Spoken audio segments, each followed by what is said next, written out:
Hello everybody, John Phillips here with Mansfield University Computer Science Department.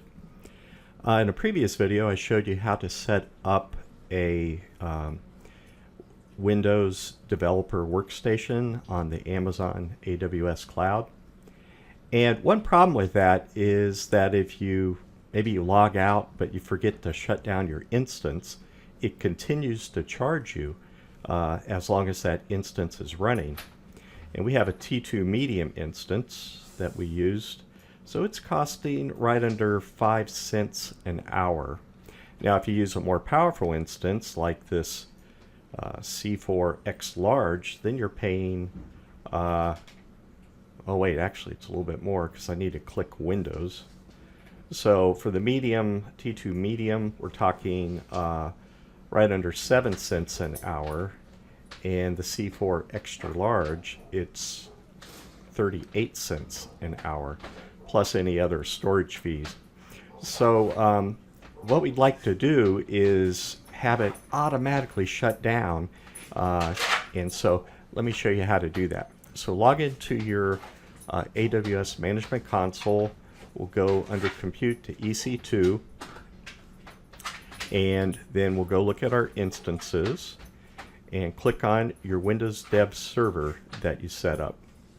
Okay, and then under Actions, we can go down to Cloudwatch Monitoring and add Edit Alarms.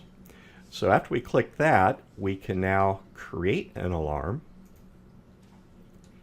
And you can have it notify you if you want, or you can uncheck that box.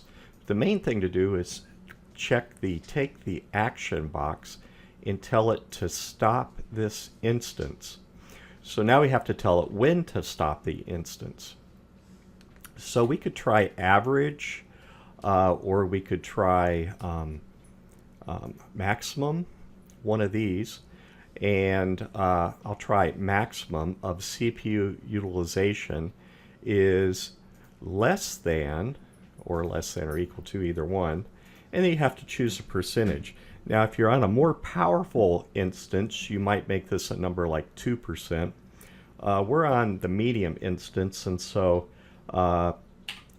background processes and things might take a few percent. So let's try 5%. And you might need to experiment with this a little bit. So if it doesn't shut down like you think it should, maybe raise this number a little bit. The other thing to choose is how long do you want to wait? So just for testing purposes, we might say one consecutive period of 5 minutes. But as you start to use this, maybe you want to wait 45 minutes. Well, then you click on 15 minutes and do 3 periods of 15 minutes of inactivity, then it would shut down. Okay, so just for testing, I'm going to set this to 1. And even though it's 5 minutes, it might take it 10 minutes or so before it does its check. And then we'll change this right here to send us a message saying low CPU utilization. You can change this to whatever you want it to be. So what we're saying is whenever the CPU has a maximum usage that is less than 5% over a period of 5 minutes, do this stop. And so it'll stop the instance from running. And of course you can restart it whenever you come back and get to work again. So it won't assuming you logged out and closed everything, you shouldn't lose any data. All right, so we'll say create this alarm. All right, so that's created. And now I'll go ahead and run my instance. So I'll start it.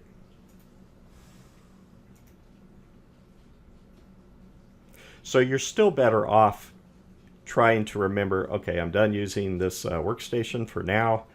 Maybe come back and work on it tomorrow. You're better just going ahead and shutting it down right away yourself. But this kind of protects you in case you think you're going to get back to it and don't. It'll shut it down, and then you won't be charged those fees. All right, I'm going to pause the video and give this a while to see what happens. I'll go ahead. Well, actually, we'll let this start up, and then I'll log in and log out again, and then pause the video again, and we'll see if it actually if it actually sets the alarm and shuts it down. All right, so I'm going to pause and wait for this thing to get fully running. Okay, so I gave it a couple minutes. Hopefully it's up and running. We have a public IP address. Now remember, this changes each time you stop your server and then restart it, unless you go and pay a little extra for an elastic IP. So we'll go ahead and copy this.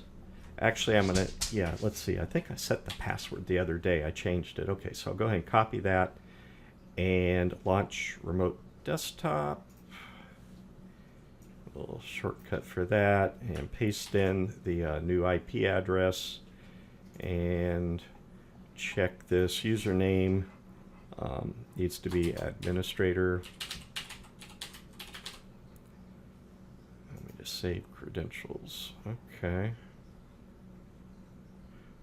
Well, I'll just go ahead and connect. Let's see what happens. Password. I need to remember my password. What was it?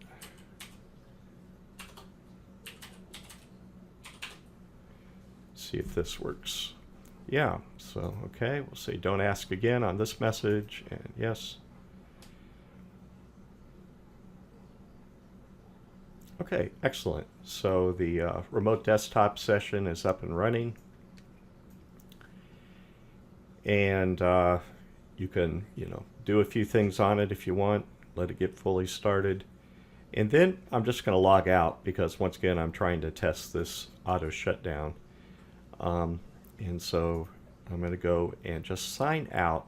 Now, if you forget to sign out and you leave it running, you might need to set that percentage higher than 5. I'm not sure. I haven't tried it that way. So I'm going to assume that you always at least log out from here.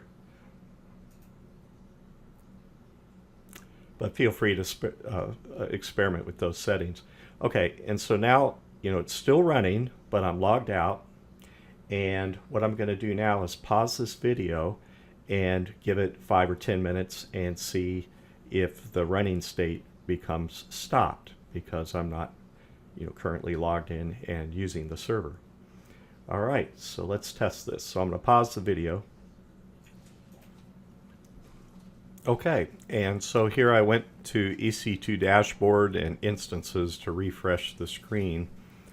And about 6 minutes has gone by, and it says that it's stopping Windows Dev Server, and it says alarm status alarm. So our alarm was triggered because it had low CPU utilization, less than 5%, and it did a auto shutdown for us. So that's exactly what we wanted.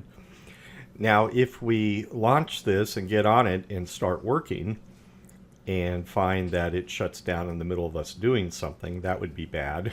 So we might need to adjust some of the numbers here. I'm going to go ahead and set it to what I would like it to be now that it passed that test. So I'm going to click on the alarm, and I'm going to change it. I'm going to leave that alone.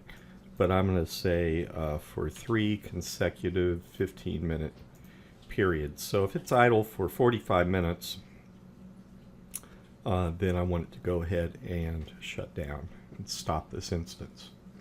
Okay, so I'll save that. And that's pretty much all there is to it. Feel free to experiment with that. Change some of the numbers if you need to. Thanks for watching.